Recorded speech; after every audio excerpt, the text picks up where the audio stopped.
Welcome back to Brainscratch Searchlight, and for our first one of the year, we have a very special update episode. There was a case that really moved me. I know it really moved a lot of you as well, and that's the case of Marshal Iwaasa, and we covered that close to the end of last year.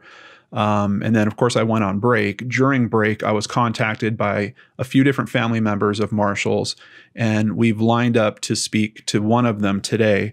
Before we do that, I just want to go over the case details very briefly for anyone that isn't familiar with this case in particular. And this is the poster. Missing person, Marshal Iwaasa, age 26. He is 5'11", weighs about 170 pounds, with brown eyes, shoulder length, brown hair. Looks like it's a little wavy as well. Last seen wearing a green hoodie, a gray toque or beanie, red high top shoes, and black pants, driving a dark blue 2009 GMC Carrera with Alberta plates BLL 1099. Now, the truck has been found. That's part of what we're concerned about. The truck was actually torched. Items that were in the truck were thrown all around it. And of course, there's contact information here. I'll have that in the description box below as well. But the truck was found at this area called the Brian Waddington Hut. I've done just a little research on this area. Seems like it's kind of more of a ski destination, though I'm sure you guys can see from this picture. Certainly a very beautiful area. And Marshall did indeed enjoy the outdoors. So with all that being said, let's introduce you guys to his sister. This is Paige, and it is pronounced Fogen, right? Yeah. Okay. This is Paige Fogen, Marshall's sister, and she's going to help us go through some new details and also make some clarifications from the previous video and all that kind of stuff. But I know that very recently, just a few days ago, you guys had a vigil, and I'm sure that was very tough. Do you want to tell us a little bit about how that went and why you picked that day in particular? Yeah, so we ended up after the holidays holding a candlelight vigil for my brother just to kind of kickstart awareness after the holidays. You know, we all know that the holidays are really busy for everyone, so we wanted to bring attention back to Marshall after the holidays. And so we did hold a candlelight vigil on January 3rd, which is Marshall's 27th birthday. And we held it in our hometown of Lethbridge at the high school that Marshall attended, which was Winston Churchill High School. And did we have a good turnout there? Yeah, there was a good turnout. We also live streamed it online on our Facebook group as well. So then that video is also available online for people to go back that weren't able to attend or live stream watch it. So it's captured online. Excellent. And I know that outside of your intent, obviously you want to honor Marshall and do something special for his birthday. But outside of that, your intent of re-raising exposure certainly helped, because I did see a run of articles that were all talking about the event coming up and then that the event had happened. So, you know, part of what we do in terms of sharing this information with others is there's other families that are going through similar situations. And I think it was really such a good call for you guys to think about it that way and say, how can we kind of re-raise exposure to this? Because, you know, I'm sure it was tough. You were losing attention through the holidays as everyone's taking breaks and media is taking breaks. I think that was a really, really clever step. And I imagine this has been a little tough for you. You live in Hawaii and you're basically traveling back and forth, right?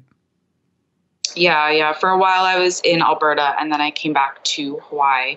And I'm getting ready to hopefully go back again. Wow. Yeah. It's already such a tough thing to go through this, but then when you're trying to quarterback it and you're in a different state or country altogether, that's got to be really tough. But it seems like you have some good support there too. And I just want to give a big thank you to Kat as well for reaching out and helping us get connected. You feel like you got a pretty good support team back there? Yeah, I'm so lucky to be such a part of a huge supportive family. I can't imagine going through this alone or even with a family that's half the size of mine. I think that's been one of the biggest points of being able to have such an online presence and have so much support online and get the word out and address things as they come up so quickly is just by having such a supportive family that's really involved. Yeah. I'm certain that makes it a bit easier. I know it's hard to look at anything in terms of being easy around dealing with something like this. Can you tell us a bit more about Marshall? Just a little bit about jobs, hobbies, interests. It's kind of hard to get a good sense of who he is through some of the articles. I know. Yeah, Marshall was just an average guy. He loved the outdoors. He liked going hiking. He was really active in the gym. He had a lot of friends that he met through the gym and kept in contact with. He'd be there for hours every day. So he made a lot of good friends and good connections there. He had lots of friends that he had since he was really little. We come from a smaller town, so he went to junior high or elementary with a lot of his friends and then graduated with lots of them. One thing that lots of people don't know is he's super creative and super crafty. Throughout the holidays, we do a lot of different activities.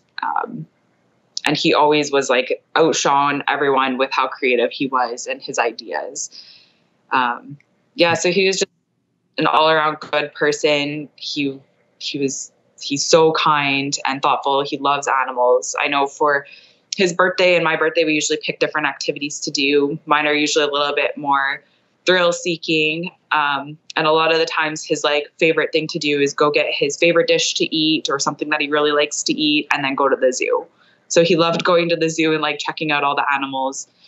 When I was making our birthday video, I was going through all the different years of our activities that we would do together over the Christmas break.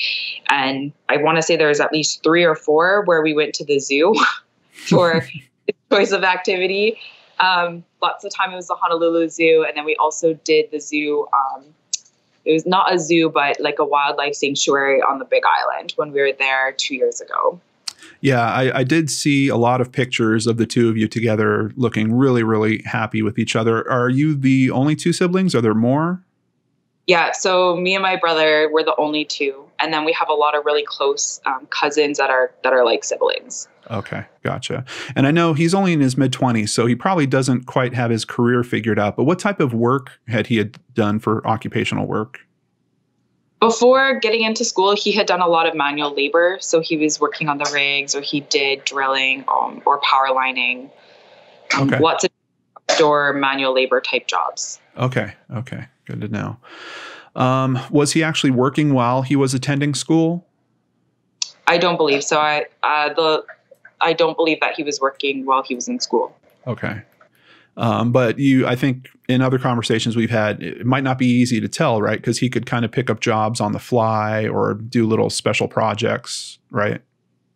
That definitely could be something that he could do. I know that even before he was in school, he would be able to take off time off work and then, switch jobs. But his old employers, he would still be in contact with them, and he was a good worker, so they would always offer him jobs back. He'd be able to pick up work.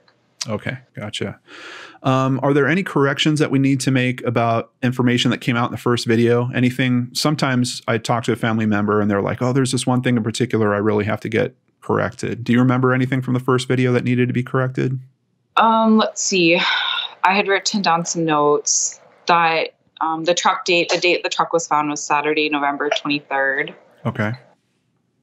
Marshall was in Lethbridge for the day when he went and visited our mother on November 17th. He hadn't been there over the weekend. It was just over that day. Oh, so he literally went from, do you know if he came from Calgary to Lethbridge? Yeah.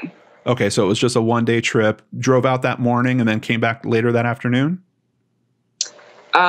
No, we don't know what happened after he left our mother's house. Okay. When he would have left Lethbridge. Okay. And about what time did he leave your mother's house? It was late. I want to say 10:30 or 11 at night. Oh, okay. Okay. So spent a bit of time there. Yeah. Okay. Gotcha. And that is the last time. We haven't found any other times that anyone has seen him. Your mother's the last person to have saw him, right? Yeah. Yeah. We don't have any confirmed sightings or information of anyone seeing Marshall anytime after the 17th. Okay. And I know he was going to the Southern Alberta Institute of Technology. You're saying he's not working at the time. So is it like a full program that he's in? Is it classes all day? Yeah. Yeah. It was a full-time program. And when Marshall got accepted into SAIT, I know he was really nervous about going back to school. He hadn't been in school since high school. I think he maybe had taken like a couple upgrading courses at the college, at our local college. But he hadn't been in school for a long time. And I know that he was really nervous. I know in the beginning he was spending a lot of time at school, catching up, just trying to figure out how to be a student again. Yeah. Yeah. That can be certainly tough. So was he going there for a particular program? Do you know what his focus was? It was information technologies. The specific stream was computer programming or software development. Okay. Okay. Excellent. That's my former career. So was he actively enrolled at the time? I know this is kind of an important point because the story we're all hearing is he went to visit your mother. He leaves your mother because he's going back to school. But when we look and go talk to the school, is he actually actively enrolled? So once this whole got started, once he was filed as a missing person and I started working closely with Calgary police, we came to find out that he wasn't enrolled in November at SAIT. So I'm not sure when that changed. He had told our mother that he was going back up to school. And so we really don't know. I've tried contacting SAIT. I'm like the listed emergency contact for him at SAIT. And they haven't provided me any information about his enrollment there, when that might have changed, what might have changed. So I really haven't been able to get a lot of information in regards to that. Okay. But yeah. Interesting. But that is one thing that we did find out. I know it was Marshall's first time going back to school and he was really nervous. And I know that he wouldn't have wanted to, not disappoint anyone, but tell people that he was dropping out of school or changed his mind or whatever happened that made him choose not to be in school. I know that would have been a hard conversation for him. He's a very proud person. Yeah. And our family, myself, I have advanced degrees, and I know that would be hard for him to talk and tell us that he didn't want to go to school. Me and my partner, we both do have advanced degrees. And so I know that would be hard for him. It's nothing that we care about. We've both been students and we know it's really hard. And if you don't think the program's right for you, or if you change your mind, that's okay. And that happens. But, I just don't know if he was ready to tell us or to tell his family. How long had he been going there? Since 2018. Okay. So about a year. Gotcha. Or just a year. He would have been in his second year. Okay. Okay. And by not being enrolled, does that mean that he just wasn't signed up for classes, or was he just like completely not enrolled at the school at all? I don't know. SAIT hasn't provided me any information. Okay. Okay. That's really unfortunate because any detail right now could help. And it just, do you know, have the authorities reached out to them to try to get that? That's how we found out, is from Calgary police. But I don't know if they've reached out again. Okay. So I know a big focus of the investigation is really trying to track any stops that the truck has made. Particularly, it seems like from Calgary out to the Brian Waddington hut. But honestly, even before that, because we don't know where, if something happens to him, I mean, it could have happened as soon as he left Lethbridge. So are you looking at that whole route, or are you focusing more on from Calgary out? The whole route, because we don't even know at this point if he had returned to Calgary or not. Right. And have you been successful at all in identifying any stops? No, we haven't had any confirmed sightings or information about Marshall any time after the 17th.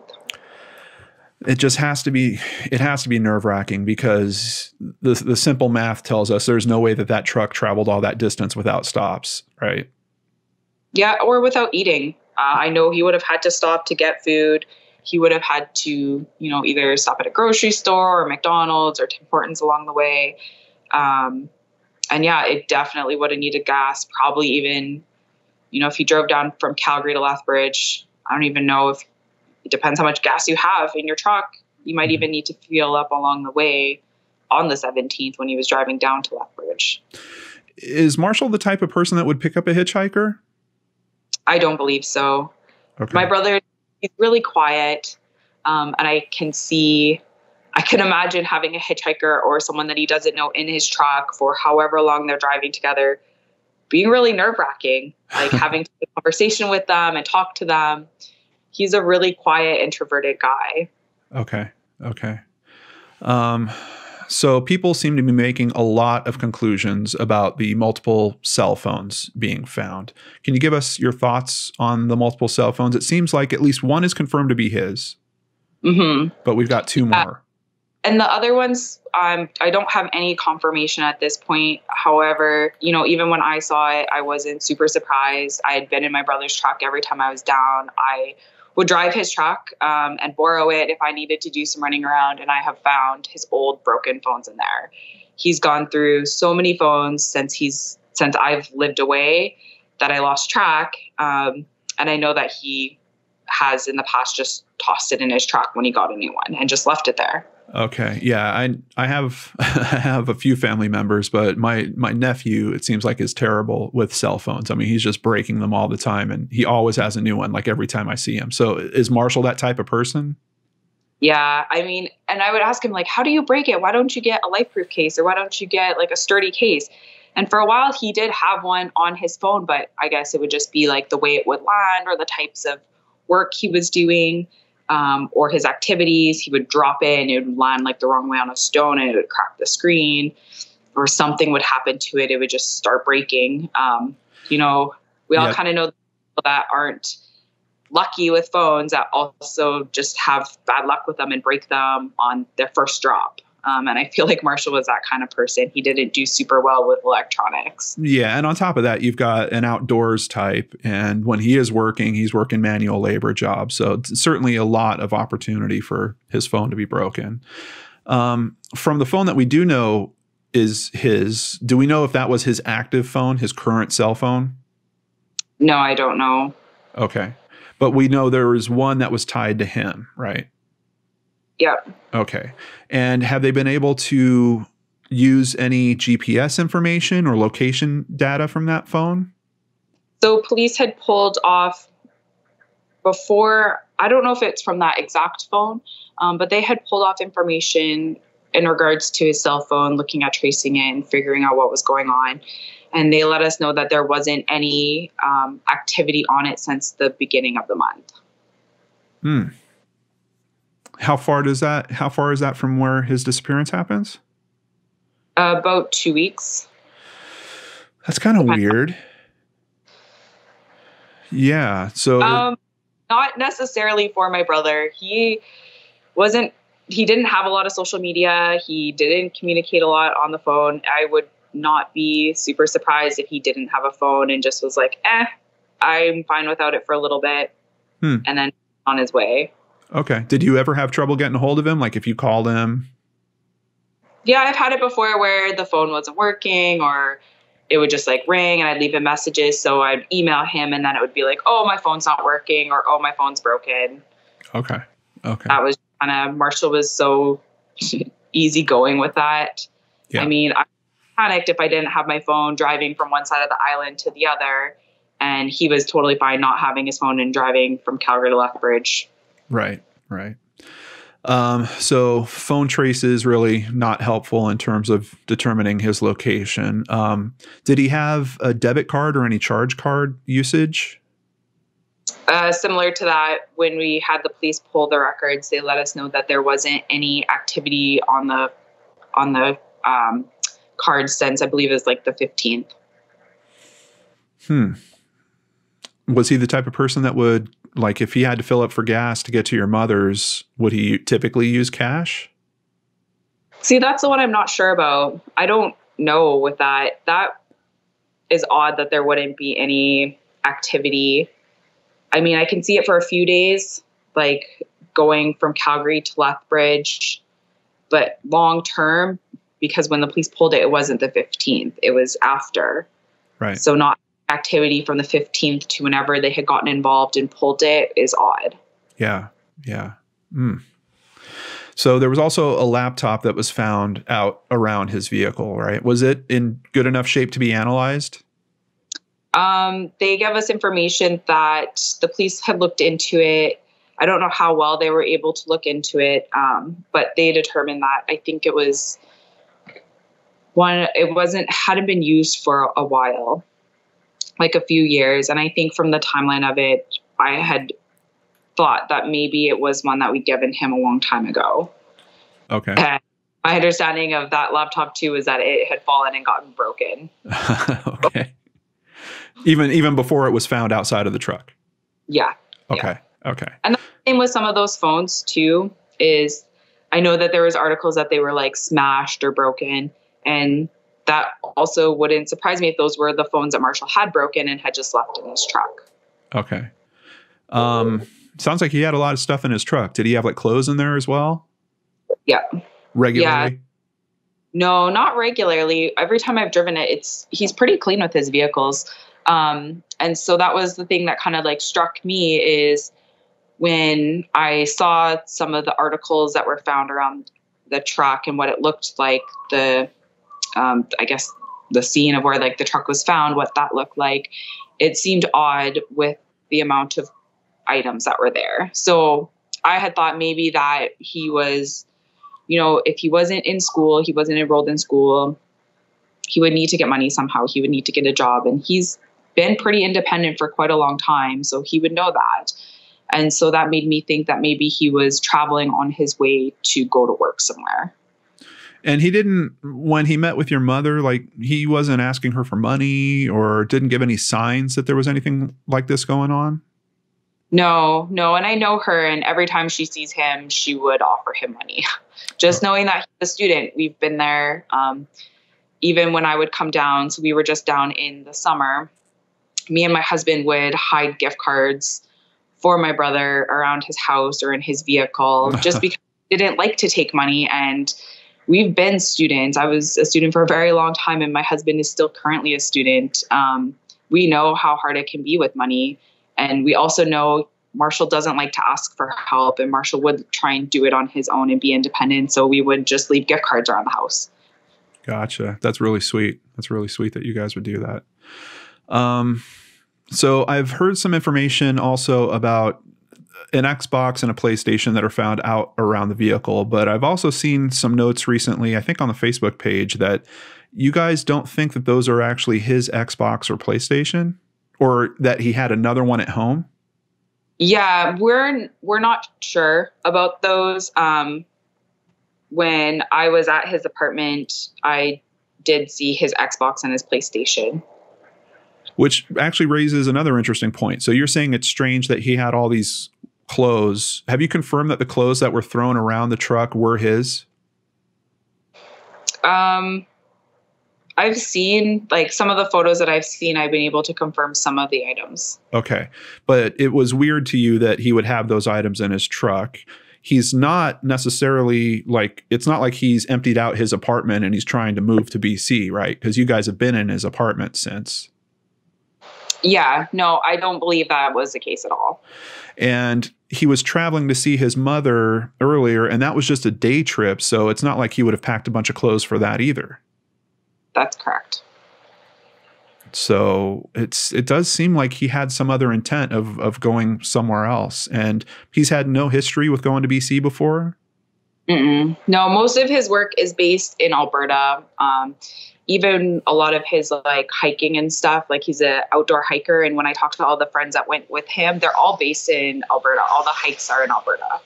And then none of those friends have made any connection to, oh, we've talked about the Brian Waddington hut, or we've talked about that area in particular. I asked any of them if they had ever talked about anywhere in BC, and it was all no. Most of the hikes we did were all based in Alberta. Okay. Wow. What is your impression of what's going on at the scene with the truck and with the items thrown all around it? What are your feelings about what happened there? You know, me and my family, all we do is try and figure out like what happened, what could have happened, what's going on just generally. And really it's so confusing. Like it doesn't make sense. Like even if I remove that it's my brother and you have a truck that's burnt, but then items that are identifying are outside of the truck and then they're strewn, like personal items are strewn all over. It just doesn't make sense. Like, I don't know, to be honest. I really don't have an idea. Yeah, that's what bothers me about it too, is there seems to be some type of acting out that is happening with that. Like someone is angry or something and they're throwing these items around. Are they angry at him or is it him being angry? It really seems like it's an act of, I don't know, anger or desperation or something along those lines. But then we've got these interesting questions, like in particular about, video game systems, and they can't quite identify if they actually belong to him or not. That's kind of interesting to me. Of course, the question, I know I've talked to you a little bit on the phone about this, about how was the truck burnt like that? I mean, you're talking an area that was pretty cold, right? I don't think it had rained recently, if I remember correctly. But something has to ignite the exterior of the truck like that. And you've got no gas cans found around their vehicle. Is that correct? Not that I've been told. Okay. Yeah, it just so many questions that come up with the actual scene there and what could have happened. Do you have any other details about? I know that they said that it seemed like they traced some of the clothing towards a nearby stream or river. Do you know much more about that? Not other than just like what was reported in the news. And I know they then did the underwater search. Yeah. The RCMP that was publicized, and that was a really nerve-wracking day because that could have been, if someone had gone, like my thought was, if someone went down to the river and they fell and hit their head or they got hypothermia and drowned. That was something I was really scared about. And when they came back from searching the river and they reported that, they searched however much it was up and however much it was down, but that if he had fallen in the stream and if a body was in there, that it would have been in that area, and it wasn't. It just led us with more questions. It was a relief that he wasn't found in the river, but it was also just brought up more questions for us, his family, just not knowing what is going on. Yeah. And well, I'm sure the investigators have questions too, especially with the clothing leading in that direction like that. What type of motive would someone have to, I'm assuming, either removing clothing that they have on while they're heading towards the river, or possibly trying to take additional clothing with them and then dropping it along the way. But then why are they dropping it? Yeah, very strange. I know there was talk of 2 passports that were found. I think one of them was confirmed to be his. Were both passports his? Yeah, both passports were Marshal's. Okay, so one was expired and one was active? Yeah, that's correct. And was it the expired one that the identifying page had been torn out? I don't know. Okay, but one of them, basically the picture page was tore out of. I don't know about that either. Okay. I think I had read that in one of the reports. Was it strange for the passports to be in his vehicle? No. I actually think when I was down in the summer, I had just given him shit about keeping them in his truck. I've spilt water on my passport before, and I know the process and how much of a headache it was to get it replaced and have to explain how I damaged my passport and re-replace it. And so I do remember at one point, it was either this summer or the previous time I was down, telling him, maybe you shouldn't keep them there. What if you damage it? But he was his own person. And, I know people like to store their passports in different places that they feel it would be the safest. If that's where he chose to store his, it isn't surprising. Yeah. So that's some pretty good information. I mean, for you to have literally had that conversation with him tips us off pretty easily to the fact that the passports would have been in there. So that's not strange. It's weird because, being an outsider hearing this story and not knowing his personality really well, there's a lot of elements where it sounds like, oh, he was leaving his life. He took a bunch of his clothes, he took his electronics, he took his passports, everything he would need to go somewhere else and to start new. But after talking to you, particularly about where he was living and his items are still there, it doesn't fit. Like, there either any way that you run with this in terms of theorizing what's going on, there's nothing that's really a good, perfect fit for what we're seeing here. Even the darkest of situations, which I'm sure that your family is considering and probably doesn't want to talk about too much, but if he wanted to leave his life for some reason, why all the distance? Why take all that stuff? We have covered cases where sometimes that is the outcome, and this doesn't fit that either. There's so many strange conditions with this case. It's really hard to get your head around it. So I know I've asked about the gas cans. Do you remember ever seeing gas cans in his truck? I know he was outdoorsy, so was he the type of person that would take gas cans along for either, vehicles that he was using outside of his truck or to start a campfire or something? Did he have that type of material in his truck usually? No, I don't think I've ever seen a jerry can in his truck. Okay.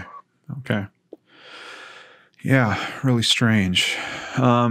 So it sounds like there has been a little bit of a recent change in terms of the department. Can you tell us what's going on with who's in charge of this case at this point? Yeah, we are now working with Lethbridge Police. They're the main point of contact, and it sounds like the lead for Marshal's case. So I believe that they're still working in conjunction with Pemberton RCMP and Calgary Police, but that Lethbridge is really taking charge of the case. That's pretty interesting, because I think for most of the cases that I cover here in the States, I think typically the law enforcement for where they live seems to be the one that picks it up. At most, maybe law enforcement for especially where a vehicle is found. But it's interesting to me that Lethbridge, I guess it's where he was last seen, is taking the lead on that. But there still does seem to be some coordination. Yeah. Good. Yeah, I think this is one of those cases where there's so many open possibilities. The more eyes and resources that you have on this, the better. So I'm glad to hear that they're all still working on that.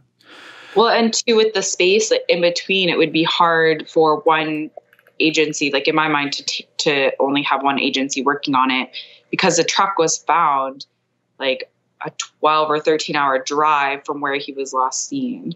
Yeah. You're crossing probably many different lines in terms of jurisdiction with all that. So yeah, that makes sense. So what is the current focus for you and the family in terms of what you're trying to do with this case going forward? We're still trying to figure it out. I mean, for us, a lot of what we can do right now is preparing for what our next steps might be, raising awareness of Marshal's disappearance, that we still are looking for him, that we still don't have any confirmed sightings anytime after the 17th. That it's still an open and active investigation, and just kind of helping keep it in the public's eye and keep everyone thinking about it and looking for him. That right now is our biggest thing. This is so new to all of our family. This is something we never, ever would have dreamed of experiencing. So we're still even trying to figure out, okay, like how do we go about this? What should our next steps be? How can we best leverage resources to help figure out where Marshal might be?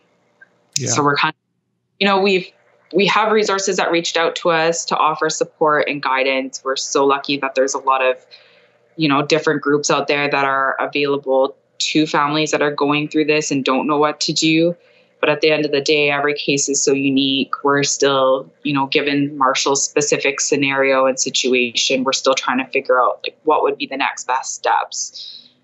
So for me, it's been so long since he's been seen or spotted that one of the things that I was thinking, I know at the beginning my family and I were focusing a lot on Alberta and BC because of where he was last seen and where his truck was found.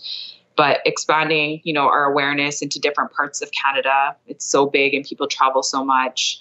And for me, the closest next province is Saskatchewan. So trying to push awareness over to the next province. Yeah. And this is a really difficult case. If we do have something in terms of him wanting to disappear for some reason, the personality type that you're telling me about is not someone that's probably going to draw a lot of attention to himself. And as a matter of fact, that might be part of the problem that we're having in terms of even finding a trace of him leading up to the disappearance. A quiet, introverted person like that pops up at a gas station. He's there for 3 minutes and then he's gone. Would anyone even notice?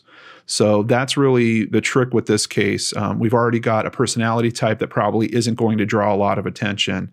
And I think you're right. I think raising exposure is definitely a major component in this.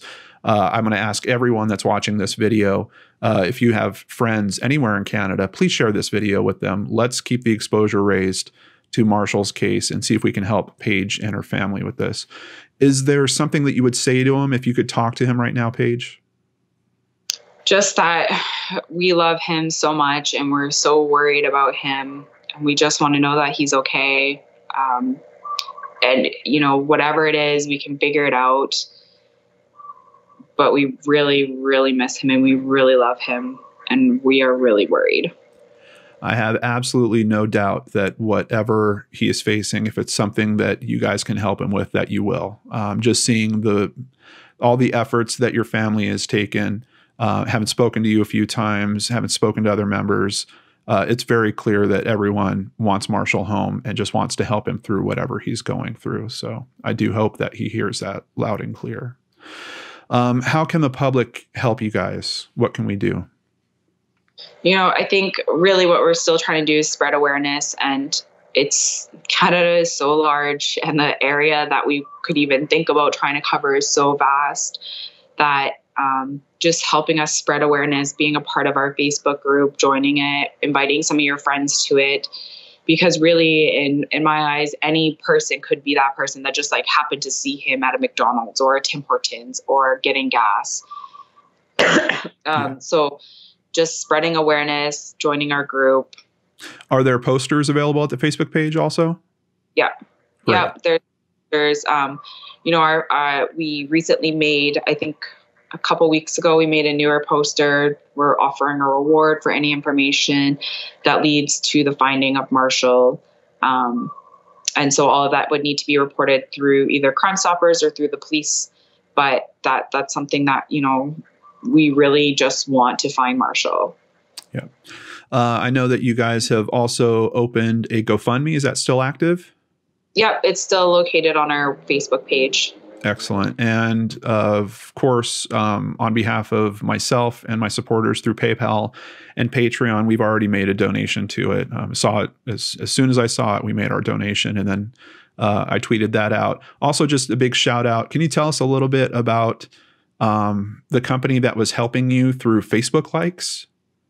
Yeah, we had been approached by Lethbridge Hyundai, and they're trying to think of a creative way to donate and also help spread awareness of Marshal. So they came up with a campaign for every like that their Facebook page got, which had a bunch of posters of Marshal on it, that they would donate $1 to our family. And so in the end, I think it ended up being around $3,800 that Wow. they were able to raise to donate. But bigger than that, the amount of people that they were able to track that saw their page and saw the flyers that they had posted of Marshal was so much bigger. Wow. Wow. What an amazing thought. And I just wanted to thank them for doing that. We're always looking for people that are helping others in these stories. I don't know who lined that up or who was ultimately the person that made that decision, but thank you. Thank you for helping this family like that. That really was creative, and I thought it was a good, clever way to do it. Amazing. Anything that you want to say before we end today's interview? No, I really appreciate you reaching out and taking the time to talk to me, help keep awareness of Marshal in everyone's minds.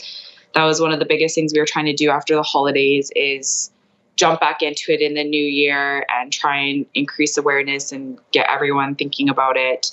We're still looking for any tips of Marshal or any leads of him anytime after the 17th.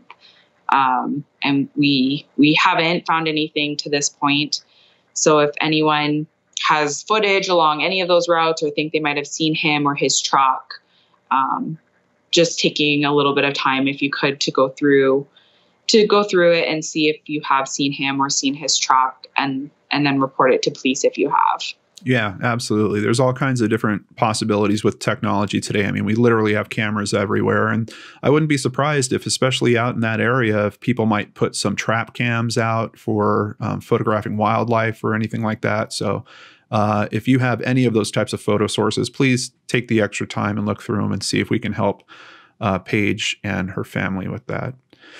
Paige, thank you so much for trusting us to be part of your team with this. And please know if there's anything that we can do for you, all you have to do is reach out and ask, or even if you just, need to talk for a little bit, I'm always here for you guys. So really appreciate you trusting us with all this. And thank you for being here today. Thank you. I really appreciate it. You got it. Sit tight, and I'll be right back with you just as soon as I close out the episode. Thank you, Brain Scratchers, because without you, I don't get opportunities like this to get connected with these great families. And together, I know that we can help them in these terrible situations that they're facing. So please take a moment, think about any friends that you have in Canada, and please share this video with them. That's the best thing that we can do. On top of that, I'll have links for any information that you have. Just check the description box below. You can send that in. Facebook page is down there. The GoFundMe, if you want to donate additional funds, is also down there, all in the description box. Before we end today's video, I want to give a big thank you to new patrons, Michelle Stewart, Beverly Rivas, Danny George, Nowhere Man, and Beth Sid Greaves. Also, another big thank you to Gunhild Lundeborgen for increasing their pledge. If you'd like to support the channel, you can do that over at www.lordandarts.com. I'll be back with you guys on Friday with a brand new episode of Brain Scratch right here on the Lord and Arts channel.